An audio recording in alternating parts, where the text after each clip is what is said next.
ವೀಕ್ಷಕರೇ, ಈಗೊಂದು breaking news ಬರ್ತಾ ಇದೆ. ಮೊನ್ನೆ ಸರ್ವೋಚ್ಚ ನ್ಯಾಯಾಲಯವು ಶೃಂಗೇರಿ ವಿಧಾನಸಭಾ ಕ್ಷೇತ್ರದ ಶಾಸಕರು ಯಾರಾಗ್ತಾರೆ, ಇವತ್ತು ನಡೆದಂಥ ವಾದ ವಿವಾದಗಳಲ್ಲಿ ಮೊನ್ನೆ ಸರ್ವೋಚ್ಚ ನ್ಯಾಯಾಲಯ ಮಧ್ಯಂತರ ಆದೇಶವನ್ನು ಇವತ್ತು ಪ್ರಕಟ ಮಾಡಿದೆ. ಇಲ್ಲಿ ಭಾಳ ವಿಶೇಷವಾಗಿ ಶೃಂಗೇರಿ ವಿಧಾನಸಭಾ ಕ್ಷೇತ್ರದ ಶಾಸಕರಾದಂಥ ಟಿ ಡಿ ರಾಜೇಗೌಡರು 2023 ಚುನಾವಣೆಯಲ್ಲಿ ಗೆದ್ದಂಥ ಸಂದರ್ಭದಲ್ಲಿ ಅಂದಿನ ಚುನಾವಣಾಧಿಕಾರಿಗಳು ರಾಜೇಗೌಡರ ಗೆಲುವನ್ನು ಖಚಿತಪಡಿಸಿತ್ತು. ರಾಜೇಗೌಡರ ಗೆಲುವನ್ನು ಖಚಿತಪಡಿಸಿದಾಗ ಪರಾಜಯಗೊಂಡಂಥ BJPಯ ಪರಾಜಿತ ಅಭ್ಯರ್ಥಿ ಜೀವರಾಜ್ ಅವರು, DN ಜೀವರಾಜ್ ಅವರು ಆ ಗಳಿಗೆಯಲ್ಲಿ ಒಂದು ಕಂಪ್ಲೇಂಟನ್ನು ಎಲೆಕ್ಷನ್ ಕಮಿಷನ್ಗೆ ಲಾಡ್ಜ್ ಮಾಡ್ತಾರೆ. ಸುಮಾರು ಸಂಜೆ 5:30 ಸಂದರ್ಭದಲ್ಲಿ ಒಂದು ಕಂಪ್ಲೇಂಟನ್ನು ಲಾಡ್ಜ್ ಮಾಡ್ತಾರೆ. ಆ ಕಂಪ್ಲೇಂಟಿನ ವಿಶೇಷ ಏನು ಅಂತ ಅಂದರೆ, ಅಂಚೆ ಮತಗಳನ್ನು ಅಂದರೆ ಅಂಚೆ ಬ್ಯಾಲೆಟ್ ಪೇಪರನ್ನು ಕೌಂಟಿಂಗ್ ಮಾಡಿಲ್ಲ.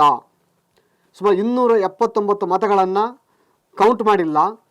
ಆ ಮತಪತ್ರಗಳಲ್ಲಿ ಏನು ಬ್ಯಾಲೆಟ್ ಪೇಪರ್ ಅಂತ ಕರೀತಾರೆ, ಆ 279 ಮತಪತ್ರಗಳಲ್ಲಿ 80 ವರ್ಷಕ್ಕಿಂತ ಹೆಚ್ಚಿಗೆ ವಯಸ್ಸಾಗಿರೋಂಥವ್ರಿಗೆ, ಅಂಗವಿಕಲರಿಗೆ, ಇನ್ನಿತರ ಫಿಸಿಕಲ್ ಹ್ಯಾಂಡಿಕ್ಯಾಪ್ಸ್ ಇಂಥ ಮತಪತ್ರಗಳನ್ನು ಸುಮಾರು 279 ಮತಪತ್ರಗಳನ್ನು ಕೌಂಟ್ ಮಾಡಿಲ್ಲ.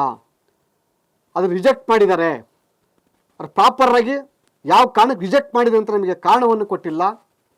ಸೊ ಹಾಗಾಗಿ ಆ ರಿಜೆಕ್ಟ್ ಆಗಿರೋಂಥ ಮತಗಳನ್ನು ಪ್ರಾಮಾಣಿಕ ಪರಿಶೀಲನೆ ಮಾಡಿ ಅದರಲ್ಲಿ ಲೋಪದೋಷಗಳು ನಮಗೆ ಕಂಡು ಬಂದಿದೆ. ಅಲ್ಲಿ ಅದನ್ನು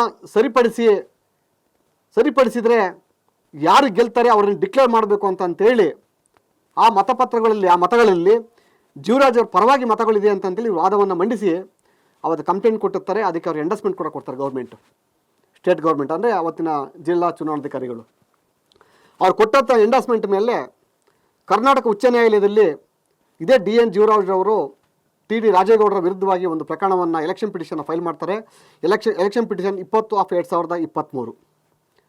ಈ ಪ್ರಕರಣದ ಸುದೀರ್ಘ ವಾದ ವಿವಾದಗಳು ನಡೆದು ಮಧ್ಯಂತರ 7 ರೂಲ್ ಅಪ್ಲಿಕೇಶನ್ ಹಾಕಿದಾಗ ಅದರಲ್ಲಿ ರಿಜೆಕ್ಟ್ ಆಗಿ ಅದು ಮನೆ ಸರ್ವೋಚ್ಚ ನ್ಯಾಯಾಲಯದ ಕದವನ್ನು ತೊಟ್ಟಿ ಸರ್ವೋಚ್ಚ ನ್ಯಾಯಾಲಯ ಕೂಡ ಇದನ್ನು ಸಮಗ್ರವಾಗಿ ತನಿಖೆ ಆಗಲಿ ಅಂತೇಳಿ ಮತ್ತು ಹೈಕೋರ್ಟಿಗೆ ಡೈರೆಕ್ಷನ್ ಕೊಡ್ತದೆ. ಆ high court direction, supreme court direction ಮೇಲೆ ಹೈಕೋರ್ಟು ಮೊನ್ನೆ 6/4/2026 ಒಂದು ತೀರ್ಪನ್ನು ಪ್ರಕಟ ಮಾಡ್ತದೆ. ಭಾಳ ಗಂಭೀರವಾದಂಥ ವಿಚಾರ ಏನು ಅಂತಂದರೆ, ಆ ತೀರ್ಪಿನಲ್ಲಿ ಸುಮಾರು 279 ಮತಗಳನ್ನು ಬ್ಯಾಲೆಟ್ ಪೇಪರ್ ಅಂದರೆ ಅಂಚೆ ಮತಗಳನ್ನು ಇವರು ರಿಜೆಕ್ಟ್ ಮಾಡಿದ್ದಾರೆ. ರಿಜೆಕ್ಟ್ ಮಾಡೋದಕ್ಕೆ ಕಾರಣವನ್ನು ಕೊಟ್ಟಿಲ್ಲ ಎಲೆಕ್ಷನ್ ಕಮಿಷನರು. ಸರಿಯಾದ ಕಾರಣವನ್ನು ಕೊಟ್ಟಿಲ್ಲದಿರೋದ್ರಿಂದ ನಮಗೆ ಅದರಲ್ಲಿ ವ್ಯಾಲಿಡ್ ಓಟ್ಗಳಿದೆ. ಆ ವ್ಯಾಲಿಡ್ ಓಟ್ಗಳನ್ನು ರೀಕೌಂಟ್ ಮಾಡಬೇಕು ಅಂತೇಳಿ ಇವರೊಂದು ಅಪ್ಲಿಕೇಶನ್ ಹಾಕ್ತಾರೆ. ಇಲ್ಲಿ ಕರ್ನಾಟಕ ಉಚ್ಚ ನ್ಯಾಯಾಲಯ ಇವರ ಮನವಿಯನ್ನು, ಇವರ ಪಿಟಿಷನ್ ಅಲೋ ಮಾಡಿ, ಕೇಸನ್ನು ಅಲೋ ಮಾಡಿ ರಾಜೇಗೌಡರನ್ನ ಇವರು ಇನ್ನೊಂದು ಮನವಿ ಮಾಡಿರ್ತಾರೆ. ಅಲ್ಲಿ ಟಿ ಡಿ ರಾಜೇಗೌಡರು ಅಕ್ರಮದಿಂದ ಚುನಾವಣೆಯಲ್ಲಿ ಗೆದ್ದಿರ್ತಾರೆ ಮತ್ತು ಕಾನೂನು ಬಾಹಿರವಾಗಿ ಚುನಾವಣೆ ಗೆದ್ದಿರ್ತಾರೆ ಅಂತೇಳಿ ಇವರು ಅಪ್ಲಿಕೇಶನ್ ಇರ್ತದೆ. ಅಲ್ಲಿ ಹೈಕೋರ್ಟ್ ಏನು ಹೇಳ್ತದೆ ಅದಕ್ಕೆ ಅಂತ ಅಂದರೆ, ಫಸ್ಟು 279 ಅಂಚೆ ಮತಗಳನ್ನು ಇವರು ತಿರಸ್ಕೃತ ಮಾಡಿದಾರಲ್ಲ, ಅದು ವ್ಯಾಲಿಡ್ ಇನ್ವ್ಯಾಲಿಡ್ ಅಂತೇಳಿ ಪರಿಶೀಲನೆ ಮಾಡಿ ಫ್ರೆಶ್ ಆಗಿ ಕೌಂಟ್ ಮಾಡಿ ಯಾರು ಅತಿ ಹೆಚ್ಚು ಮತಗಳನ್ನು ತಗೋತಾರೆ ಅವರನ್ನು ಎಲೆಕ್ಟೆಡ್ ಅಂತೇಳಿ ಹೊಸದಾಗಿ ಡಿಕ್ಲೇರ್ ಮಾಡಿ ಅಂತೇಳಿ ಮಹತ್ತರವಾದ ಆದೇಶವನ್ನು ಕೊಡ್ತದೆ. ಭಾಳ ಪ್ರಮುಖವಾದ ಅಂಶ ಏನು ಅಂತಂದರೆ, ಈ 279 ಮತಗಳನ್ನು ಕೌಂಟ್ ಮಾಡಬೇಕಾದದ್ದು ಚುನಾವಣಾಧಿಕಾರಿಗಳ ಕರ್ತವ್ಯ. ಮೊನ್ನೆ ಕರ್ನಾಟಕ ಉಚ್ಚ ನ್ಯಾಯಾಲಯ ಇನ್ನೂ ಒಂದು ಹೇಳ್ತದೆ. ಇಲ್ಲಿ ಈ 279 ಮತಗಳ ಜೊತೆಗೆ ಉಳಿದ ಬ್ಯಾಲೆಟ್ ಪೇಪರ್ಗಳಲ್ಲಿ ಏನಾದರೂ ಲೋಪದೋಷ ಇದ್ದರೆ ಅವುಗಳನ್ನು ಕೂಡ ನೀವು ಕೌಂಟ್ ಮಾಡಿ. ಭಾಳ ಗಂಭೀರವಾದ ವಿಚಾರ ಇದು ಕಾನೂನು ತಜ್ಞರಿಗೆ ಅರ್ಥ ಆಗ್ತದೆ. ಇದು ಎಲೆಕ್ಷನ್ ಕಮಿಷನ್ ಡೈರೆಕ್ಷನ್ ಕೊಡ್ತದೆ. ಅಲ್ಲಿ ಈ ರಿಜೆಕ್ಟೆಡ್ 279 ಮತಗಳಿಂದವೆ ಇದ್ರ ಜೊತೆಗೆ ಉಳಿದ 1384 ಮತಗಳಂತ ಏನಿದ್ದಾವೆ, ಅದು ಈ ಬ್ಯಾಲೆಟ್ ಪೇಪರ್ ಮತಗಳು, ಅವುಗಳಲ್ಲೂ ಲೋಪದೋಷಗಳೇನಾದರೂ ಕಂಡು ಬಂದರೆ ಅವುಗಳನ್ನು ನೀವು ಕೌಂಟ್ ಮಾಡಿ ಯಾರು ಅತ್ಯಧಿಕ ಮತ ತಗೋತಾರೆ ಅವರನ್ನು ಡಿಕ್ಲೇರ್ ಮಾಡಿ ಅಂತ ಹೇಳ್ತಾರೆ.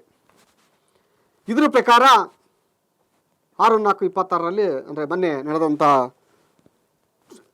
ಚಿಕ್ಕಮಗಳೂರು ಜಿಲ್ಲಾಧಿಕಾರಿಗಳು ಮತಗಳನ್ನು ಬೆಳಗ್ಗೆ 7:30ಯಿಂದ ರಾತ್ರಿ 8 ಗಂಟೆ ತನಕ ಅದನ್ನು ಕೌಂಟ್ ಮಾಡ್ತಾರೆ. ಕೌಂಟ್ ಮಾಡಿದಾಗ ಅವರು 52 ಮತಗಳಿಂದ DN ಜೀವರಾಜ್ ಅವರು ಜಯಶೀಲರಾಗಿದ್ದಾರೆ ಅಂತಂತೇಳಿ ಡಿಕ್ಲೇರ್ ಮಾಡ್ತಾರೆ. ಭಾಳ ಗಂಭೀರವಾದ ವಿಚಾರ ಏನು ಅಂತ ಅಂದರೆ, ಅವರು ಚುನಾವಣೆಯನ್ನು ಮೊನ್ನೆ ಕರ್ನಾಟಕ ಉಚ್ಚ ನ್ಯಾಯಾಲಯದ ನಿರ್ದೇಶನದಂತೆ ಡಿಕ್ಲೇರ್ ಮಾಡಿರೋದು. ಇದು ಕರ್ನಾಟಕದಲ್ಲಿ ರೂಲಿಂಗ್ ಸರ್ಕಾರ ಇರೋದು ಕಾಂಗ್ರೆಸ್ ಪಕ್ಷ. ಇವರು ಜೀವರಾಜ್ ಅವರು ಕೇಸ್ ಹಾಕಿರೋದು ಕಾಂಗ್ರೆಸ್ ಪಕ್ಷದ ಒಬ್ಬ ಶಾಸಕನ ವಿರುದ್ಧವಾಗಿ, ಕಾಂಗ್ರೆಸ್ಸಿಂದ ಆಯ್ಕೆಯಾದಂಥ ಒಬ್ಬ ನಾಯಕನ ವಿರುದ್ಧವಾಗಿ. ಸೊ ಏನೆಲ್ಲ ಸರ್ಕಾರದ ಒತ್ತಡ ಬಿದ್ದರೂ ಕೂಡ ರಾಜ್ಯದ ಪ್ರಭಾವಿ ಸಚಿವರು, ಹಾಲಿ ಉಪಮುಖ್ಯಮಂತ್ರಿಗಳೆಲ್ಲ ಅವರು ಒತ್ತಡ ಹಾಕಿದರೂ ಕೂಡ ನ್ಯಾಯಾಲಯಕ್ಕೆ ಎದುರಿ, ಭಾಳ ಗಂಭೀರವಾದ ವಿಚಾರ ಇದು, ಕರ್ನಾಟಕ ಉಚ್ಚ ನ್ಯಾಯಾಲಯದ ಆದೇಶಕ್ಕೆ ಎದುರಿ ಅವರು DN ಜೀವರಾಜ್ MLA ಅಂತ ಡಿಕ್ಲೇರ್ ಮಾಡ್ತಾರೆ. ಇಲ್ಲಿ ತಕ್ಷಣ ಇನ್ನೂ ಒಂದು ಪ್ಲಾನ್ ಉಪಯೋಗಿಸ್ತಾರೆ ಕಾಂಗ್ರೆಸ್ನ ಕೆಲವರು ನಾಯಕರುಗಳಲ್ಲಿ. ಭಾಳ ಹಾಸ್ಯಾಸ್ಪದ ವಿಚಾರ ಏನು ಅಂತ ಅಂದರೆ, ಇವ್ರ ಆರೋಪ, ಅಲ್ಲಿ ಒಬ್ಬ ಕಾಂಗ್ರೆಸ್ ಏಜೆಂಟ್ ಒಂದು ಕಂಪ್ಲೇಂಟ್ ಮಾಡ್ತಾರೆ. ಇಲ್ಲಿ ಎಲೆಕ್ಷನ್ ಕಮಿಷನರ್ ಬಾಕ್ಸನ್ನು ಹೊಡೆದಿದ್ದಾರೆ, ಜೀವರಾಜ್ ಅವರು ಸೇರಿಕೊಂಡು ಆ ಮತಪೆಟ್ಟಿಗೆ ಆಗಿದ್ದಂಥ ಶೇಖರಣೆ ಇರುತ್ತಂಥ ಒಂದು ಬಾಕ್ಸನ್ನು ಪೆಟ್ಟಿಗೆಯನ್ನು ಓಪನ್ ಮಾಡಿದ್ದಾರೆ, ಅಂಚೆ ಮತಪತ್ರಗಳು ಏನು ವ್ಯತ್ಯಾಸ ಆಗಿದೆ, ಅಲ್ಲಿ ಟ್ಯಾಂಪರ್ ಆಗಿದೆ, ಈ ಥರ ಹಲವಾರು ರೀತಿಯ ಒಂದು ಕಾರಣವನ್ನು ಸೃಷ್ಟಿ ಮಾಡಿ ಒಂದು FIR ರಿಜಿಸ್ಟರ್ ಮಾಡ್ತಾರೆ ಚಿಕ್ಕಮಗಳೂರಲ್ಲಿ. ಸೊ ಇದ್ರ ಮೇಲೆ ತಕ್ಷಣ ಮೊನ್ನೆ ಸರ್ವೋಚ್ಚ ನ್ಯಾಯಾಲಯದಲ್ಲಿ ಒಂದು ಪಿಟಿಷನ್ ಫೈಲ್ ಮಾಡ್ತಾರೆ. ಅಷ್ಟರೊಳಗಡೆ ಜೀವರಾಜ್ ಅವರು ಎಲೆಕ್ಷನ್ ಕಮಿಷನ್ ಡಿಕ್ಲೇರ್ ಮಾಡಿದಂಥ ಒಂದು ಸರ್ಟಿಫಿಕೇಟ್ ತೊಗೊಂಬಂದು UT ಖಾದರ್ ಮುಂದೆ ಅವರು ಸ್ವೇರಿಂಗ್ ಮಾಡ್ಕೋತಾರೆ, ಶಾಸಕರಾಗಿ ಅಧಿಕಾರ ಸ್ವೀಕಾರವನ್ನು ಮಾಡ್ತಾರೆ. ಇಲ್ಲಿ ಭಾಳ ಒಂದು ಸೂಕ್ಷ್ಮ ಗಮನಿಸಬೇಕಾದ ಅಂಶ ಏನು ಅಂತ ಅಂದರೆ, UT ಖಾದರ್ ಅವರು ಒಂದು ಮಾತು ಹೇಳ್ತಾರೆ, ಸಭಾಧ್ಯಕ್ಷರು ಒಂದು ಮಾತು ಹೇಳ್ತಾರೆ, ಅಲ್ಲಿ ಏನಾದರೂ ಸ್ಟೇ ಆದರೆ ನಾವು ಇದನ್ನು ತಾತ್ಕಾಲಿಕ ತಡೆ ಹಿಡಿಬೇಕಾಗ್ತದೆ ಅಂತೇಳಿ. ನನಗೆ ಅರ್ಥ ಆಗಲಿಲ್ಲ, UT ಖಾದರ್ಗೆ ಹೆಂಗೆ ಗೊತ್ತಾಗ್ತದೆ ಅಂತ. ಸುಪ್ರೀಂ ಕೋರ್ಟಿಗೆ ಕೇಸ್ ಹಾಕ್ತಾರೆ, ಸುಪ್ರೀಂ ಕೋರ್ಟ್ ಸ್ಟೇ ಮಾಡ್ತಾರೆ, ಹೆಂಗೆ ಗೊತ್ತಾಗ್ತದೆ ಅಂತ ಗೊತ್ತಾಗಿಲ್ಲ. ಅದು ಇದಾದ ನಂತರ ಸುಪ್ರೀಂ ಕೋರ್ಟಲ್ಲಿ ಒಂದು ಪ್ರಕರಣವನ್ನು ದಾಖಲಿಸ್ತಾರೆ, ಸಿವಿಲ್ ಅಪೀಲ್ ನಂಬರ್ 7369/2026. ಇವತ್ತು ವಿಚಾರಣೆಗೆ ಬಂದಿತ್ತು ಮೊನ್ನೆ ಸರ್ವೋಚ್ಚ ನ್ಯಾಯಾಲಯದಲ್ಲಿ. ಇಲ್ಲಿ ಜೀವರಾಜ್ ಅವರ ಅಡ್ವೊಕೇಟ್ರ ವಾದ ಏನು, TD ರಾಜೇಗೌಡರ ವಕೀಲರ ವಾದ ಏನು ಅಂತ ಅಂದರೆ ಭಾಳ ಡಿಫಿಕಲ್ಟ್ ಇದು. ಮೊನ್ನೆ ನ್ಯಾಯಮೂರ್ತಿಗಳೇ ಕೋರ್ಟ್ಗೆ ಕಾಂಗ್ರೆಸ್ ಶಾಸಕರ ಪರ ವಕೀಲರ ವಾದ ಏನು ಅಂತ ಅಂದರೆ, ಇನ್ವ್ಯಾಲಿಡ್ ವೋಟನ್ನು ಅಂದರೆ ರಿಜೆಕ್ಟೆಡ್ ವೋಟನ್ನು ಕೌಂಟ್ ಮಾಡಿದ್ದಾರೆ ಅಂತ. ಮತ್ತು ಇವ್ರ ವಾದ ಏನು ಅಂತ ಅಂದರೆ, ಸ್ವಾಮಿ ಬ್ಯಾಲೆಟ್ ಪೇಪರ್ ಅದು ರಿಜೆಕ್ಟ್ ವೋಟ್ ಅಂತಂದ್ರೂ ಕೂಡ ಯಾವ ವ್ಯಾಲಿಡ್ ವೋಟನ್ನು ರಿಜೆಕ್ಟ್ ಅಂತ ಹೇಳಿದ್ರೋ ಅದೇ ವೋಟನ್ನು ಕೌಂಟ್ ಮಾಡಿರೋದು, ಅದು ಎಲೆಕ್ಷನ್ ಕಮಿಷನರೇ ಕೌಂಟ್ ಮಾಡಿರೋದು. ಕೋರ್ಟ್ ಒಪ್ಪಲಿಲ್ಲ ಅದಕ್ಕೆ. ರಿಜೆಕ್ಟೆಡ್ ವೋಟನ್ನು ಕೌಂಟ್ ಮಾಡೋಕ್ಕೆ ಯಾರು ಅನುಮತಿ ಕೊಟ್ಟರು ಅನ್ನೋದು ಸರ್ವೋಚ್ಚ ನ್ಯಾಯಾಲಯದ ವಾದ. ಸೊ ಅಲ್ಲಿ ಏನೇನು ನಡೀತಾರೆ ಅಂತೇಳಿ ಹಲವಾರು ಜನ ವೆಬ್ ಕ್ಯಾಮಲ್ಲಿ ನೋಡಿರ್ಬೋದು. ಕಪಿಲ್ ಸಿಬಲ್ ಒಬ್ಬರೇ ಅಲ್ಲ, ಹಿರಿಯ ನ್ಯಾಯವಾದಿಗಳು, ಅವ್ರ ಜೊತೆ ಮುಕೂರ್ ಒಟ್ಟಿಗೆ ಅವ್ರು ಕೂಡ ಇರ್ತಾರೆ. ಅಲ್ಲಿ ಏನೇನು ಮಾತಾಡಿದ ಅದೆಲ್ಲ ವಾತಾವರಣಗಳು ನಾವೆಲ್ಲ ಗಂಭೀರವಾಗಿ ಪರಿಗಣಿಸಿರ್ಬೋದು. ಅಲ್ಲಿ ಇವರು DN ಜೀವರಾಜ್ ಅವರ ವಕೀಲರು ಏನು ಮಾಡಬೇಕಾಗಿತ್ತು ಅಂತ ಅಂದರೆ, ಮೊನ್ನೆ ಕರ್ನಾಟಕ ಉಚ್ಚ ನ್ಯಾಯಾಲಯ ಕೊಟ್ಟಿರುವಂಥ ತೀರ್ಪಿನ ಪ್ರಕಾರ ಚುನಾವಣಾ ಆಯೋಗದವರು ರೀಕೌಂಟ್ ಮಾಡಿದ್ದಾರೆ. ಇಲ್ಲಿ ರೀಕೌಂಟನ್ನು ಪ್ರಶ್ನೆಗಿಂತ ಮುಂಚಿತವಾಗಿ ಅಲ್ಲಿ ಯಾವುದು ರಿಜೆಕ್ಟೆಡ್ ವೋಟ್ ಅಂತ ಹೇಳಿದ್ರಲ್ಲ, ಅದು ರಿಜೆಕ್ಟೆಡ್ ವೋಟ್ ಅಲ್ಲ, ಅದು ವ್ಯಾಲಿಡ್ ವೋಟ್ ಇದೆ, ಅದನ್ನು ಕೌಂಟ್ ಮಾಡಿಲ್ಲ ಇವರು. ಹಾಗಾಗಿ ಮೊನ್ನೆ ಕರ್ನಾಟಕ ಉಚ್ಚ ನ್ಯಾಯಾಲಯ ಕೊಟ್ಟಂಥ ಆದೇಶದ ಅನ್ವಯ ಅವರು ಆ ರಿಜೆಕ್ಟೆಡನ್ನು ಹೆಸರಲ್ಲಿ ಬಿಸಾಕಿದ್ರಲ್ಲ ವೋಟ್ಗಳನ್ನ, ಬ್ಯಾಲೆಟ್ ಪೇಪರ್ನ, ಅದನ್ನು ಕೌಂಟ್ ಮಾಡಿದಾಗ ಜೀವರಾಜ್ ಅವರು ಗೆದ್ದಿದ್ದಾರೆ ಅಂತೇಳಿ ಹೇಳಬೇಕಾಗಿತ್ತು. ಇವರು ಎಡವಿದ್ದು ಅಲ್ಲಿ ಸಣ್ಣ ಕ್ವಶನಲ್ಲಿ ಕೋರ್ಟ್ ಕನ್ಫ್ಯೂಷನ್ ಆಗೋಯ್ತದು. ಎಲ್ಲಿ ರಿಜೆಕ್ಟೆಡ್ ವೋಟನ್ನು ಕೌಂಟ್ ಮಾಡೋಕ್ಕೆ ಹೈಕೋರ್ಟ್ ಆದೇಶ ಕೊಟ್ಟಿದೆ. ಇಲ್ಲಿ ರಿಜೆಕ್ಟೆಡ್ ವೋಟ್ ಅಲ್ಲ, ಯಾವ ವೋಟನ್ನು ಕೌಂಟ್ ಮಾಡ್ದೇ ರಿಜೆಕ್ಟ್ ಅಂತ ಬಿಟ್ಟಿದ್ರಲ್ಲ, ಯಾವ ಮತಗಳನ್ನು ಅದನ್ನು ವೆರಿಫೈ ಮಾಡ್ದೇ ರಿಜೆಕ್ಟ್ ಅಂತ ಏನು ಹೇಳಿದ್ರಲ್ಲ ಅಲ್ಲಿ, ಅದರಲ್ಲಿ ಆ ವೋಟನ್ನು ತೆಗೆದು ನೋಡಿದಾಗ ಅದು ವ್ಯಾಲಿಡ್ ಇನ್ವ್ಯಾಲಿಡ್ ಅಂತ ಬರೆದಿರ್ತಾರಲ್ಲ ಅಲ್ಲಿ. ರಿಜೆಕ್ಟ್ ಅಂತ ಅಂದರೆ ಡಬಲ್ ಚಿಕ್ಕಿ ಹಾಕಿರೋದಿರ್ಬೋದು, ಏನು ಟೆಕ್ನಿಕಲ್ ಏನೋ ಒಂದು ಇರ್ತದಲ್ಲಿ. ರಿಜೆಕ್ಟ್ ಏನಕ್ಕೆ ಬ್ಯಾಲೆಟ್ ಪೇಪರ್ ರಿಜೆಕ್ಟ್ ಆಗ್ತಾರೆ ಅಂತ ಅಂದರೆ ಒಬ್ಬನಿಗೆ ಓಟ್ ಹಾಕಿರ್ಬೋದು, 4 ಜನಕ್ಕೆ ಬರ್ದಿರ್ತಾರೆ ಅವರಲ್ಲಿ. ಯಾರು ಒಬ್ಬನಿಗೆ ಡಿಕ್ಲೇರ್ ಮಾಡೋದು ಒಬ್ಬನಿಗೆ ಓಟ್ ಹಾಕಿದ್ರೆ, ಯಾರು ಒಬ್ಬನಿಗೆ ಹಾಕಿದ್ರೆ ಹೇಳಿದ್ರೆ ಅದು ಒಂದು ಓಟ್, ಅದು ಅವ್ನಿಗೆ ವ್ಯಾಲಿಡ್ ಆಗ್ತದೆ. 4 ಜನಕ್ಕೆ ಗೆರೆ ಹಾಕ್ಬಿಟ್ರೆ ಅದು ಇನ್ವ್ಯಾಲಿಡ್, ಅದು ರಿಜೆಕ್ಟೆಡ್ ವೋಟ್ ಅಂತ. ಅದು ಆ ರೀತಿ ರಿಜೆಕ್ಟ್ ಆಗಿರೋ ವೋಟುಗಳನ್ನು ನೀವು ಕೌಂಟ್ ಮಾಡಿದಿರೋ ಅಂದ್ರೆ ಸುಪ್ರೀಂ ಕೋರ್ಟನ್ನು ಕನ್ಫ್ಯೂಷನ್ ಇದು. ಇಲ್ಲಿ ಭಾಳ ಪ್ರಮುಖವಾದ ಅಂಶ ಏನು ಅಂತ ಅಂದರೆ, ಹಲವಾರು ಮಾಧ್ಯಮಗಳಲ್ಲಿ ಬೇರೆ ರೀತಿ ಹೇಳ್ತಾ ಇದ್ದಾರೆ. ಏನು ಹೇಳ್ತಾ ಇದ್ದಾರೆ ಶೃಂಗೇರಿ ವಿಧಾನಸಭಾ ಕ್ಷೇತ್ರದ ಶಾಸಕರಾಗಿ ಆಯ್ಕೆ ಆಗಿದ್ದಂಥ DN ಜೀವರಾಜ್ ಅವರಿಗೆ ದೊಡ್ಡ ಬಿಗ್ ಶಾಕ್.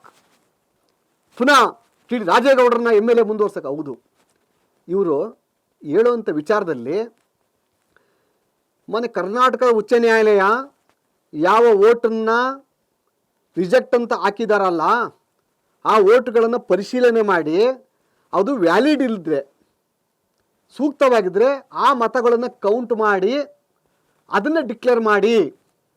ಪುನಃ ಇನ್ನೊಂದು ಶಬ್ದ ಏನು ಅಂತ ಅಂದರೆ, ಯಾವ ಮತಗಳು ಏನು ಬ್ಯಾಲೆಟ್ ಪೇಪರಲ್ಲಿ ಇದು ಮಾಡಿದಾರಲ್ಲ, ಇದೇ ರೀತಿ ಲೋಪದೋಷಗಳು ಕಂಡು ಬಂದರೂ ಕೂಡ ಬೇರೆ ಬ್ಯಾಲೆಟ್ ಪೇಪರ್ಗಳಲ್ಲಿ ನಿಮಗೆ ಅನುಮಾನ ಬಂದರೆ, ಸಂಶಯ ಬಂದರೆ ಆ ವೋಟುಗಳನ್ನು ಕೌಂಟ್ ಮಾಡ್ಬೋದು. ಕೌಂಟ್ ಮಾಡಿ ಯಾರು ಅತಿ ಹೆಚ್ಚು ಮತಗಳು ಪಡ್ಕೊಂಡ್ರೆ ಅವ್ರನ್ನ ಡಿಕ್ಲೇರ್ ಮಾಡಿ, ಫ್ರೆಶ್ ಡಿಕ್ಲರೇಷನ್ ಮಾಡಿ ಅಂತ ಹೇಳ್ತದಲ್ಲಿ. ತಪ್ಪೇನಿಲ್ಲ ಹೈಕೋರ್ಟ್ ಹೇಳಿದ್ದು. ಸೊ ಇಲ್ಲಿ ಜೀವರಾಜ್ ಅವರ ವಕೀಲರು ಎಡವಿದ್ದು ಎಲ್ಲಿ ಅಂತ ಅಂದರೆ, ಜೀವರಾಜ್ ಅವರ ವಕೀಲರು ಎಡವಿದ್ದನ್ನಕ್ಕಿಂತಲೂ ಕಾಂಗ್ರೆಸ್ನ TD ರಾಜೇಗೌಡರ ವಕೀಲರು ಏನು ಕೋರ್ಟಿಗೆ ಕನ್ಫ್ಯೂಷನ್ ಮಾಡಿದ್ರು ಅನ್ನೋದು ಭಾಳ ಇಂಪಾರ್ಟೆಂಟ್ ಇಲ್ಲಿ. ಸ್ವಾಮಿ ರಿಜೆಕ್ಟೆಡ್ ವೋಟನ್ನು ಕೌಂಟ್ ಮಾಡಿಬಿಟ್ಟವ್ರೆ. ಇಲ್ಲಿ ಯಾವುದು ರಿಜೆಕ್ಟೆಡ್ ವೋಟ್? ಇಲ್ಲಿ ಭಾಳ ಪ್ರಮುಖವಾಗಿ ಇಲ್ಲಿ ರಿಜೆಕ್ಟೆಡ್ ವೋಟ್ ಯಾವುದು? DN ಜೀವರಾಜ್ ಅವರ ವಾದ ಏನು? ವ್ಯಾಲಿಡ್ ವೋಟನ್ನು ರಿಜೆಕ್ಟ್ ಅಂತ ಮಾಡಿದ್ದಾರೆ ಅಂತ. ವ್ಯಾಲಿಡ್ ವೋಟನ್ನು ರಿಜೆಕ್ಟ್ ಅಂತ ಮಾಡಿದ್ದಾರೆ, ಅದನ್ನು ಚೆಕ್ ಮಾಡಿ. ಅವರು ವಾದ ಕರೆಕ್ಟ್ ಆಗಿದೆ, ಅದ್ರ ಪ್ರಕಾರ ಆಗಿದೆ. ಇಲ್ಲಿ ನಮ್ಮ ಹಿರಿಯ ವಕೀಲರಾದ ಕಪಿಲ್ ಸಿಬಾಲು ಮತ್ತು ಕೆಲವು ಇನ್ನು ಪ್ರಮುಖ ವಕೀಲರುಗಳ ವಾದ ಏನು ಅಂತ ಅಂದರೆ, ರಿಜೆಕ್ಟ್ ವೋಟನ್ನೇ ಕೌಂಟ್ ಮಾಡಿಬಿಟ್ಟು ಸ್ವಾಮಿ ಕೋರ್ಟ್ ಕನ್ಫ್ಯೂಸ್ ಆಗುತ್ತಲ್ಲಿ. ಸುಪ್ರೀಂ ಕೋರ್ಟ್ ಭಾಳ ಕನ್ಫ್ಯೂಷನ್ ಆಯ್ತಲ್ಲಿ. ಸೊ ಇದರಿಂದ ಅದೇನು ಸ್ಟೇ ಅಪ್ಲಿಕೇಶನ್ ಬೇಕಾಯಿತು, ಸ್ಟೇ ಅಪ್ಲಿಕೇಶನ್ ಸ್ಟೇ ಕಂಟಿನ್ಯೂ ಮಾಡಿದೆ. ಈಗ ಇದೇ ಮೇ 21ನೇ ತಾರೀಕಿಗೆ ಡೇಟ್ ನಿಗದಿ ಆಗಿದೆ. ಇಲ್ಲಿ ಕೋರ್ಟಿಗೆ ಅರ್ಥ ಮಾಡಿಸ್ಬೇಕಾದ್ರೆ ಏನು ಅಂತಂದ್ರೆ, ಇವರು ಹೈಕೋರ್ಟ್ ಆದೇಶದಂತೆ ಯಾವ ವೋಟನ್ನು ರಿಜೆಕ್ಟ್ ಅಂತ ಹೇಳಿದ್ರು ಆ ವೋಟು ರಿಜೆಕ್ಟೆಡ್ ವೋಟ್ ಅಲ್ಲ, ಅದು ವ್ಯಾಲಿಡ್ ವೋಟು ಅಂತ ಪ್ರೂವ್ ಮಾಡಬೇಕಾದ್ರೆ DN ಜೀವರಾಜ್ ಅವರ ಜವಾಬ್ದಾರಿ, ಅವ್ರ ವಕೀಲರ ಜವಾಬ್ದಾರಿ. ಈ ಕೆಲಸವನ್ನು ಮಾಡಿದರೆ TD ರಾಜೇಗೌಡರು ಪರ್ಮನೆಂಟ್ ಮನೆಗೆ ಹೋಗ್ತಾರೆ, DN ಜೀವರಾಜ್ ಅವರು MLA ಆಗಿ ಮುಂದುವರಿತಾರೆ. ಇಷ್ಟೇ ಸಬ್ಜೆಕ್ಟ್ ಇಲ್ಲಿ. ಅಷ್ಟೇ ವಕೀಲರಾಗಿ ನನ್ನ ವಾದವನ್ನು ಕಂಪ್ಲೀಟಾಗಿ ನೋಡಿದ್ದೀನಿ. ನಾನಲ್ಲಿ ಆ ಕೇಸಲ್ಲಿ ವಕೀಲರಾಗಿದ್ದರಲ್ಲಿ ಭಾಳ ಸಂಕ್ಷಿಪ್ತವಾದ ವಿಚಾರ ಇದು. ಸೊ ಹಾಗಾಗಿ ಯಾವುದೇ ಮಾಧ್ಯಮಗಳು ಏನೇ ಬಿತ್ತರಿಸಿದರೂ ಕೂಡ ಜಸ್ಟಿಸ್ ಓನ್ಲಿ ಒನ್ ಜಸ್ಟಿಸ್, ಸತ್ಯವನ್ನು ಮರೆಮಾಚಕ್ಕೆ ಸಾಧ್ಯನೇ ಇಲ್ಲ. ಹಾಗಾಗಿ ಯಾವ ಹೈಕೋರ್ಟ್ ಆದೇಶದ ಮೇಲೆ ಎಲೆಕ್ಷನ್ ಕಮಿಷನರು ಕೌಂಟಿಂಗ್ ಮಾಡಿದ್ದಾರೆ, ಆ ವೋಟನ್ನು ಹೈಕೋರ್ಟ್ ನಿರ್ದೇಶನದಂತೆಯೇ ರಿಜೆಕ್ಟೆಡ್ ವೋಟ್ ಅಂತ ಹೇಳಿದಾರಲ್ಲ, ಅದು ರಿಜೆಕ್ಟ್ ವೋಟ್ ಅಲ್ಲ, ಆದರೆ ವ್ಯಾಲಿಡ್ ವೋಟ್ ಅಂತ ಸಾಬೀತುಪಡಿಸಬೇಕಾದ ಜವಾಬ್ದಾರಿ DN ಜೀವರಾಜ್ ಅವ್ರದ್ದು. ಅಂದರೆ ಯಾವ 279 ಮತಗಳನ್ನು ಕೌಂಟ್ ಮಾಡಿತ್ತಿಲ್ವಲ್ಲ, ಅದು ರಿಜೆಕ್ಟೆಡ್ ವೋಟ್ ಅಲ್ಲ. ಮತ್ತೊಂದು ಸರಿ ಹೇಳ್ತೀನಿ, 279 ವೋಟು ರಿಜೆಕ್ಟೆಡ್ ಅಲ್ಲ ವೋಟ್, ಅದು ವ್ಯಾಲಿಡ್ ವೋಟ್ ಇದೆ. ಅಲ್ಲಿ ಆ ವೋಟನ್ನು ಕೌಂಟಿಂಗ್ ಮಾಡಿಲ್ಲ ಅಂತ ಸಾಬೀತುಪಡಿಸಿದರೆ DN ಜೀವರಾಜ್ ಅವರು ಶೃಂಗೇರಿ ವಿಧಾನಸಭಾ ಕ್ಷೇತ್ರದ ಶಾಸಕರಾಗಿ ಮುಂದುವರಿತಾರೆ. ಇಲ್ಲ ಅಂದರೆ ಮತ್ತೆ ಮರಳಿ TD ರಾಜೇಗೌಡರು MLA ಆಗಿ ಬರ್ತಾರೆ. ಇದಾಗಿತ್ತು ಇವತ್ತಿನ ವಿಶೇಷ. ಮುಂದಿನ ವಿಧಾನಸಭಾ ಕ್ಷೇತ್ರದ ಅಂದರೆ ಶೃಂಗೇರಿ ವಿಧಾನಸಭಾ ಕ್ಷೇತ್ರದ ಶಾಸಕರು ಯಾರಾಗ್ತಾರೆ ಅಂತೇಳಿ ಮೊನ್ನೆ ಸರ್ವೋಚ್ಚ ನ್ಯಾಯಾಲಯ 21ನೇ ತಾರೀಕು ಸಮಯ ನಿಗದಿ ಮಾಡಿದೆ. ಅವತ್ತು ಯಾವ ವಕೀಲರು ಸರಿಯಾದ ವಾದವನ್ನು ಮಂಡಿಸ್ತಾರೆ ಅವರ ಪರವಾಗಿ ತೀರ್ಪು ಬರ್ತದೆ ಅಂತ ಹೇಳ್ತಾ ಇವತ್ತಿನ ಕಾರ್ಯಕ್ರಮ ಮುಗಿಸ್ತಾ ಇದ್ದೀನಿ. ನಮಸ್ಕಾರ.